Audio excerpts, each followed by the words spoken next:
Hello, respected viewers. I'm George from Ireland. Thank you for watching this video. So in this video, I'm going to ask whether the Ukraine war will spread to the Republic of Moldova. And there's a considerable chance that it will. So I say the Republic of Moldova to avoid confusion with Moldova, the region of Romania, which is adjacent to it.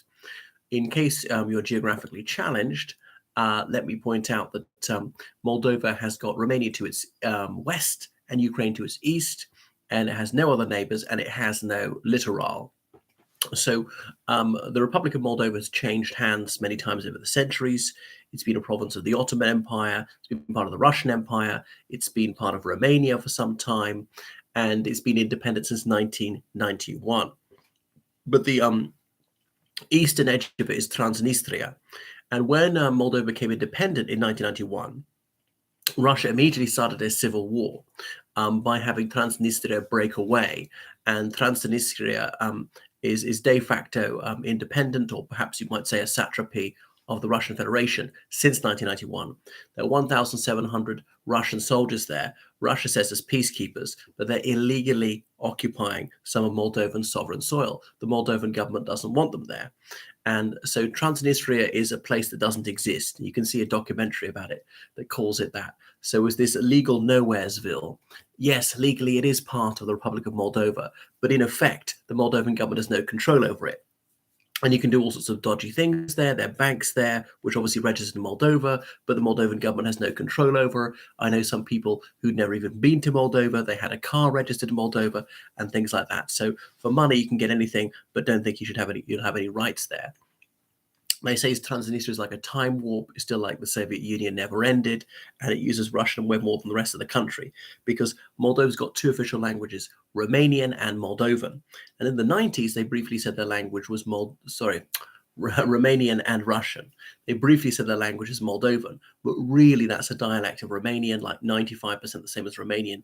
They use some antiquated words. It's acquired some Russian accretions. But apart from those Russian loan words, the comprehensibility between Romanian and the Moldovan version of the language is very high indeed. They're virtually identical. I mean, I only ever spent 2 days in Moldova ever, and I understand Moldovan no problem whatsoever. Anyway, so despite the fact that most people are, would you say, ethnically Romanian, certainly Romanian speaking, there's a bit of a split between East and West, but a high majority of the people, like at least 70%, would like to accede to the European Union. And last year, Moldova applied for candidate status to the European Union, and indeed it was accorded the candidate member status of the European Union, which doesn't guarantee they're going to get in, and certainly no time soon. Remember, Turkey's had candidate status since 1987. Of course, back then it was about joining the European Economic Community. And there are 30 EU member states, 27 member states. To join, all 30 need to approve, and one of them could easily block you. Moldova pointedly is not applying for membership of the North Atlantic Treaty Organization. But some Russian warmongers have said we must liberate Russian-speaking people who are oppressed in Moldova. They're particularly talking about Transnistria, and this land bridge from southern Russia connect them to Ukraine would then go on to Moldova if they conquer the last bit of the Ukrainian coast, and so far they're not getting there. But there's the Shore party run by Ilan Shore, who's this chap in his 30s, who's Kremlin aligned and always speaking up for Russia. So they are orchestrating these protests, saying we're very badly treated, we want to unite with Russia. And Russia supplied most of the oil and gas. They deliberately cut most of it off over the past few years to send prices sky high, to make sure that inflation is rocketing and so on, to really put the frighteners on the Moldovans, that if you don't cooperate with us, we'll freeze you into submission. And it's the same tactic they've tried to Ukraine in a rather more violent manner. But the SBU, that's the Ukrainian intelligence service, a couple of months ago, they informed the Moldovans of a plot to overthrow President Maya Sandu. She's the first woman to be the Moldovan head of state. She's a Harvard-educated economist. And indeed, her prime minister for a while was also female and also a Harvard graduate, but that woman's resigned. So Putin is worried about this Western-oriented government, about democracy, about free expression, about the freedom of conscience and so on, fair elections. That is a mortal threat to Russia's regime because it would jeopardize it. The more this succeeds in former Soviet countries, Ruskies might start to ask, why can't we have freedom at home? Why do we have to be tyrannized? They're not oppressed. They're doing better than us. Now, Moldova is a small country. is like maybe the size of Northern Ireland. It's got 2.7 million people. And until the Ukraine war began, it was the least economically developed in Europe. An awful lot of Moldovans have moved abroad for a better life. And they can get Romanian citizenship like that. Now, they get it, often not because they want to live in Romania, but to move west because they can earn more money in Western Europe.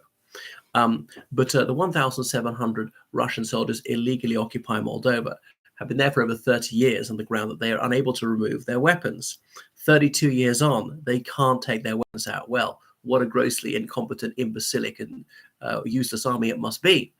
The Russian army managed to remove its munitions from dozens of countries after the Cold War, but they can't remove them from Moldova.